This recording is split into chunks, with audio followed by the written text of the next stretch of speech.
Bonjour à toutes et à tous et bienvenue dans votre nouvelle émission web quotidienne de décryptage de l'actualité. Tous les jours, nous essayons, en compagnie de mes invités, que je trie sur le volet, de vous donner les clés de compréhension de ce qui fait l'actualité nationale, internationale, politique, sociale, culturelle. Aujourd'hui, cette actualité sera internationale. Et pour cela, nous allons essayer de monter pour vous donner une vue d'en haut.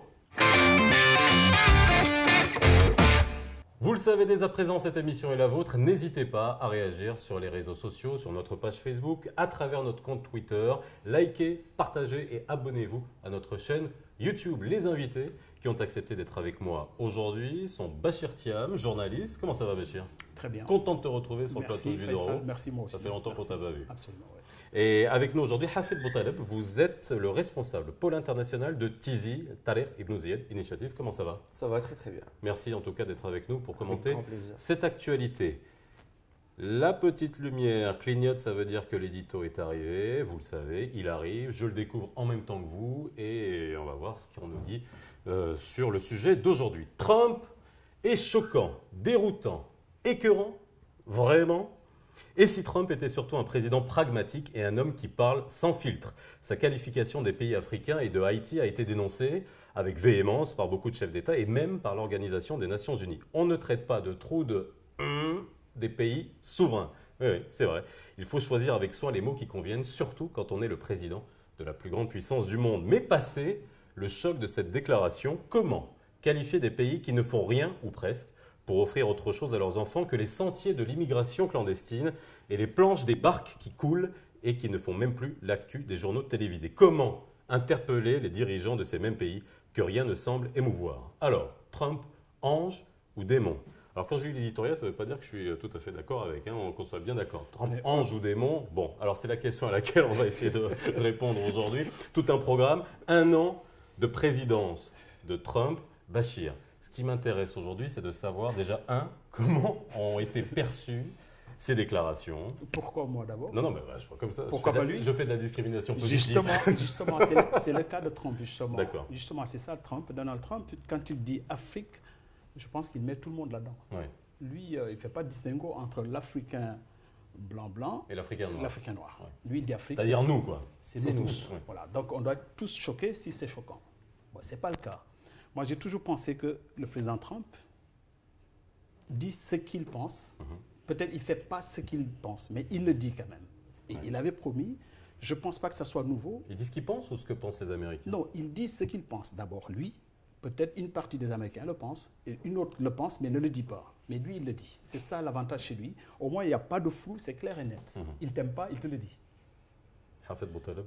Et j'ai pas aimé, juste avant de oui. j'ai pas aimé aussi le fait de censurer. Il fallait dire ce qu'il a dit, c'est pas il a dit des pays de merde. D'accord, Voilà. ok. Moi, on je va le dis. souligner. Shithole countries. Ok, bon voilà. Non mais je voulais pas m'abaisser à ça, bien évidemment, mais bon, c'est pas grave, on y va. Voilà, moi je le dis. Ok. Moi, je Parfait. pense sur ce sujet-là, sur l'immigration, c'est un sujet qui touche toute l'Amérique. Et par là, il gagne même les minorités. Parce que s'il traite les pays d'Afrique de shithole countries, ça ne voudra pas dire que la minorité négro-américaine ou afro-américaine verrait ça de manière négative. Bien au contraire, souvent, on constate que les minorités latines ou afro-américaines sont très rétives à l'immigration. Et donc, par ça, peut-être qu'il gagne aussi des points dans des catégories de la population insoupçonnées. Alors je voulais un Et tweet. il fidélise aussi, bien sûr, sa base. Alors justement, en parlant de base et en parlant de réaction en interne aux États-Unis, vous voyez un tweet sur votre écran de Tomi Lahren, qui est une polémiste, une analyste politique aux États-Unis assez connue et qui est conservatrice, républicaine. Ce tweet: If they're own shithole countries, why don't their citizens stay there? Let's be honest, call it like it is. C'est-à-dire en gros, si ce ne sont pas des pays de merde, je veux dire. Bon. Alors pourquoi est-ce que leurs citoyens ne restent pas chez eux? Soyons honnêtes, appelons les choses telles qu'elles sont. En gros, vous voyez comment on réagit? Mais c'est très étroit comme point de vue, quoi, en fait, parce qu'on est en voie d'en haut quand même ici, Oui. je pense, n'est-ce pas? On essaye. Je pense qu'il faut s'élever par rapport à ça. On ne peut pas réduire tout ça seulement à l'immigration. Non, les gens partent parce qu'ils ont besoin de partir. Ils ont la liberté de partir. Ce pays-là dont on parle, qui est la première puissance économique mondiale, j'en doute déjà, doit être aussi la première puissance simplement du monde, simplement en termes d'idées, en termes d'innovation, en termes de progrès social et humain. Parce qu'aujourd'hui, on ne peut pas dire les gens, parce que si c'était pas, excusez-moi, cette fois-ci, je mets des guillemets, merdique chez vous, vous n'allez pas venir chez nous, non. Il y a des Américains chez nous aussi, ils viennent chez nous. Pas dans les mêmes proportions. Oui, heureusement. Heureusement, parce que c'est la première puissance quand même. S'ils venaient de la même proportion, ils vont nous envahir, simplement ça. On est de petits pays, de petites économies, mais si on a un Américain, c'est équivalent de 1000 Sénégalais qui partiraient là-bas. Parce que les causes ne sont pas les mêmes.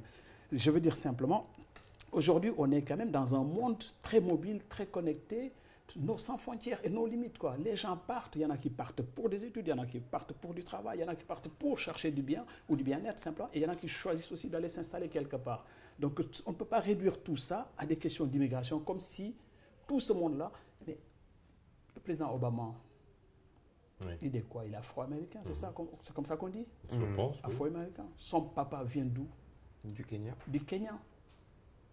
Mais est-ce qu'il n'y a pas une sorte de schizophrénie qu'on ait coup sur coup un président des États-Unis dont le père est kenyan, donc africain? Il n'y a pas plus africain qu'un Kenyan quand même. On est en Afrique de l'Est. Il n'y a même pas possibilité de jouer sur deux machins comme un Marocain qui dirait j'ai un pied là, un pied de l'autre côté. Là-bas, tu as les deux pieds en Afrique, quoi, et au cœur de l'Afrique. Alors, je vais juste lire la déclaration du président ougandais Museveni, qui a apprécié la franchise. Parce qu'ils sont pareils, tous les deux. Alors, je demande, oui, il a dit « J'aime Trump parce qu'il parle avec franchise. Je ne sais pas s'il a été cité de manière incorrecte ou pas, mais il parle des faiblesses de l'Afrique avec franchise. » Est-ce que le nœud du problème, il n'est pas là? Est-ce que ce n'est pas une manière de réveiller un peu les consciences? Je sais, Bachir, que tu n'es pas d'accord avec ça dans la manière, etc. Mais on reviendra sur la manière. Hein. Oui.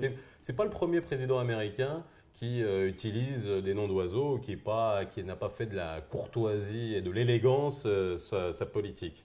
Bush avait parlé de pygmées, on se souvient, au début des années 2000, en parlant de certains chefs d'État en Afrique. Bon, Yoweri Museveni, il n'a pas trop intérêt à dire l'inverse ou s'opposer à ce que dit Donald Trump. Ceci dit, est-ce qu'on a intérêt aujourd'hui à ce que le niveau du débat international s'abaisse à ce point? Est-ce que les États-Unis, comme a dit Bachir Thiam, est-ce qu'ils ont intérêt à avoir un niveau de discours similaire à celui de pays voyous, comme la Corée du Nord peut-être? Et il faudrait peut-être réfléchir. Il y a une autre manière de pointer du doigt les vrais problèmes qui font que les pays d'Afrique n'offrent aucune alternative à leur jeunesse, sans limiter les naissances, mais une autre façon de le dire, sans pour autant passer par autant de manque de respect que l'a fait Trump ou par le paternalisme dont a été un peu le président Macron. Avec le président dont on a vu avec le président Macron au Burkina. Voilà. Il faut peut-être parler d'égal à égal à des chefs d'État qui sont de toutes les manières par leur CV, par leur vécu, d'égal à égal à des présidents occidentaux, et puis leur parler franchement et concrètement en apportant des solutions aussi pour ces problèmes. Alors, est-ce qu'on n'a pas l'impression qu'on s'est tellement habitué aux déclarations intempestives de Trump, à ses tweets assassins, c'est un tweetomaniaque, hein, c'est-à-dire qu'on a l'impression qu'il communique à travers des tweets. Est-ce que finalement on ne s'est pas habitué? Est-ce que ça s'est dégonflé? Est-ce que les réactions finalement n'ont pas été aussi virulentes que ce à quoi on pouvait s'attendre? Donc moi je pense qu'il fallait réagir, cette fois-ci en tout cas. Il fallait réagir, c'est pas... Enfin, l'ONU a réagi. Oui, tout le monde a réagi. Oui. Lui a réagi, l'unité africaine a réagi. Macron a réagi. Oui, Macron a réagi, le président Macky Sall a réagi, tout ça. Effectivement, Museveni, je ne sais plus comment il s'appelle, l'Ougandais a réagi en disant ça. Lui, il est au pouvoir depuis quand? 86. 32 ans, ouais. 1986, c'est pas si on était né, en tout cas on était jeune, il est encore au pouvoir. Lui, il est en train de nous dire que, ouais, en tout cas, lui, il dit ce qu'il pense. Oui, il le dit. Mais lui, il le dit, il passe à autre chose, Trump. Mais le vieux Museveni est là-bas encore depuis 86. Qu'est-ce que Trump nous fait? Il balance ici, tout le monde se rue, il va ailleurs. Qu'est-ce qui nous a sorti avant ça? Que Jérusalem était la capitale d'Israël. On n'a pas fini d'en parler, il est passé à autre chose. État des Juifs. Des Juifs en plus, c'est encore plus précis. Qu'est-ce qu'il a fait après? Ah tiens, le bouton nucléaire américain est plus gros que l'autre. C'est quoi ce débat? C'est ça le débat américain aujourd'hui? Alors, je vais donner quand même un chiffre qui est important. Vous connaissez tous cette loterie qui est effectuée chaque année, où vous avez 50 000 personnes à travers le monde qui sont choisies. C'est 1% de l'ensemble des gens qui demandent. Donc c'est 500, non c'est combien? 5 millions de personnes qui essaient quand même d'aller aux États-Unis. Ce n'est pas tous des migrants. Il est d'accord avec moi, c'est Oui, pas c'est tous pas des migrants. parce Parce que que, le droit justement, le droit d'établissement, de mobilité. oui, il est je garanti pense. par la Charte Et universelle voilà, des droits de c'est l'homme. simplement ça. La Déclaration universelle des droits de l'homme Absolument. garantit à toute personne sur Terre de pouvoir se déplacer librement. Donc, on n'est pas forcément, on doit pas forcément être blacklisté et traité de réduit, en tout cas, à la catégorie de migrants illégaux, comme essaie de faire aujourd'hui l'administration Trump. C'est pas que lui. Tous les nationalistes, mais ceci dit, en Europe aussi, qui, oui. voilà, quoi, qui s'éveillent comme ça, comme Jufflet, tous. Quoi, tous hein. Mais ceci dit, il ne faut pas aussi peut-être passer à côté d'une chose importante, ce que disait l'éditorialiste, mais de façon maladroite, malheureusement, c'est que oui, il y a de sérieux problèmes en Afrique. Vous avez parlé de Museveni, on ne va pas provoquer de crise diplomatique avec l'Ouganda, mais oui, depuis 32 ans au pouvoir, l'Ouganda, c'est un pays où toutes les minutes, il y a soit un homicide, soit un viol, soit une personne qui meurt du sida, toutes les minutes. Donc toutes les minutes, il y a un drame dans ce pays. Et comment un chef d'État de ce pays pourrait avoir une réponse autre que celle déjà, de la ouvrir complaisance. sa bouche, quoi. De la complaisance. Il ne devait même pas Parce parler. qu'il est là depuis 32 ans, donc il est responsable Il de devait se 100% taire. du bilan. Voilà. Il devait se taire. Voilà, c'est Mais ça. en même temps, je reviens justement sur l'Afrique, parce qu'on ne peut pas dire aussi, comme ça, d'un revers de main, non, on ne donne pas d'alternative. Non, c'est pas vrai. Moi, je traverse l'Afrique aujourd'hui, je vais de pays en pays. Alors justement, je pose la question, est-ce que, bon, même si je ne vais pas te prendre comme un cabinet d'études de marché qui sonde les pays africains ou l'opinion africaine, mais quand même, tu as des remontées. Est-ce que tu as vu, après ces déclarations, de vraies réactions, ou alors c'est passé au-dessus de la tête? C'est exactement ce que je disais tout à l'heure. Est-ce qu'on s'est tellement habitué que finalement on ne prend pas ça au sérieux? Non, il y a eu des réactions en fait. La réaction du président Macky Sall unilatéralement et de notre Je parle de président l'homme de la Tanzanie. rue, je ne parle pas des dirigeants. Peu importe, l'homme de la rue est vexé de manière générale, mais ce n'est pas ça. L'important, justement, c'était nos chefs d'État, c'était ceux qui détiennent le pouvoir. L'UA a réagi et aujourd'hui, ils ont poussé un groupe d'ambassadeurs américains qui ont fait l'Afrique en général, 76, si ma mémoire est bonne, qui ont signé une lettre ouverte au président Donald Trump en leur disant « Mais non, vous ne pouvez pas traiter de cette manière-là ces pays avec qui on coopère, avec qui aujourd'hui on voit pousser des choses qui sont extraordinaires. » Il y a toujours des problèmes. Forcément, il y a des problèmes. Aux États-Unis, il y a des problèmes. Est-ce que Donald Trump n'avait pas dit à un moment, on va ériger un mur entre nous et le Mexique? Et qui va payer le mur? Les Mexicains. Qu'est-ce que le président mexicain a fait? Je ne viens plus chez toi. Il a annulé son voyage. Et alors, pour coller à l'actu, qu'est-ce qu'ils sont en train de faire? Ils vont encore organiser la Coupe du Monde 2026 contre qui? Contre le Maroc. Les États-Unis, le Canada et le Mexique. Alors, si on érige un mur entre le Mexique et les États-Unis, où va se jouer la demi-finale? Et ben, la balle va rebondir. La balle va comme ça. La balle va rebondir. Arrêtez. Alors, juste pour finir, qu'est-ce qu'il faut faire? Enfin, c'est pas nous qui allons trouver des solutions, mais en gros, comment à l'avenir accueillir toutes les futures déclarations? Parce qu'il va y en avoir d'autres, bien évidemment, des déclarations de Trump à l'emporte-pièce. Il faut rappeler aux Américains et aux Occidentaux que l'Afrique, c'est la mère de la civilisation, c'est de là qu'a commencé l'humanité, et qu'il ne faut pas adopter un ton aussi condescendant vis-à-vis de pays où la géographie est splendide, où l'histoire est profonde, où le capital humain promet pour l'avenir, et l'humanité sera à un tiers africaine. Alors il faut qu'il y ait un changement de style, et espérons que les chefs d'État africains seront à la mesure de ce patrimoine-là pour l'avenir. Les États-Unis, c'est un beau pays aussi. Oui, bien sûr. Absolument. Non, je suis d'accord. Tu n'auras pas ta green card. Hein. Je ne cherchais pas. Cherchais pas. Même la carte marocaine, je n'ai pas encore cherché, donc c'est pas grave.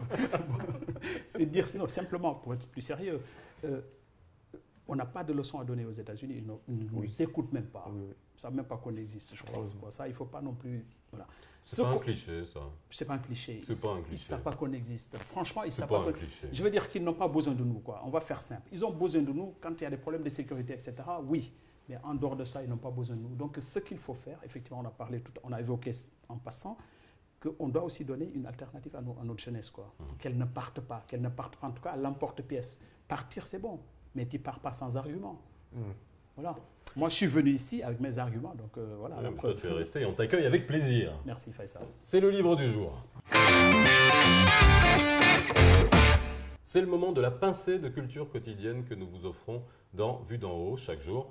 On propose un livre qui n'est pas nécessairement en relation avec le thème de l'émission, mais aujourd'hui, finalement, il y a un peu May Bin Bin. C'est un livre. Alors vraiment, je voulais vraiment souligner l'effort qui a été fait par les éditions Le Fennec Poche, parce que c'est un bouquin qui coûte seulement 25 dirhams. Cannibal de Mahi Bin Bin, qui traite justement, c'est un roman qui traite du thème de l'exil, la traversée du détroit de Gibraltar, et qui revient très souvent dans les œuvres cinématographiques et dans la littérature marocaine. Livre de chevet en ce moment? En ce moment, Mahi Bin Bin, ça Ah oui tombe bien, oui, le Lequel? Fou du Roi. Le Fou du Roi. Je l'ai à peine commencé, voilà. Soumission Houellebecq. Houellebecq, Soumission. Bon, très bien. Et bon, on mettra ça sur la page Facebook, tout ce que vous lisez. Merci à vous d'avoir été avec nous aujourd'hui. Quant à vous, à très vite dans Vue d'en haut.